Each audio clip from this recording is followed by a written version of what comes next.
Hey everybody, what's up and welcome back to today's video guys. And today guys, I'm going to go ahead and be showing you how to exchange items on Shein. This is a very simple thing to do guys, so make sure to watch this quick and easy video till the very end and follow my steps correctly so you can make sure this works the same for you and that you can do this yourself. But yeah guys, let's get straight into it.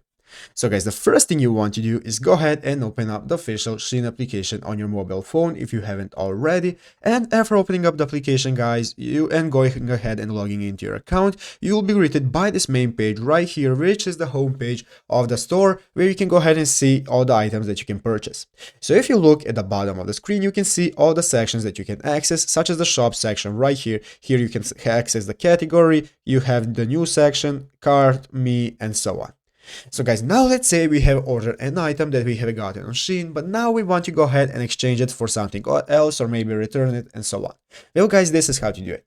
The first thing we need to do is go ahead and open up the Me section right here at the bottom of the page. As you can see, the last section right here is called Me. Go ahead and open that up, and this will open up this new page where you can see all the options that you have for managing your orders. So as you can see, one of the sections right here is called My Orders. So what we want to do guys is go to My Orders and then click on Returns.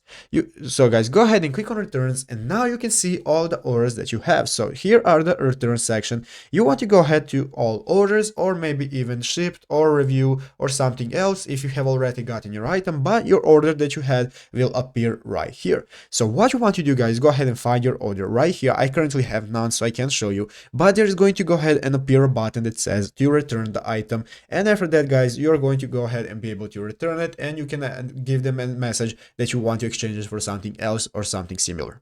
But yeah guys, basically that is it, how to do it. So I hope this video was helpful. If it was, make sure to leave a like and subscribe to the channel. So guys, thanks for watching, take care and bye.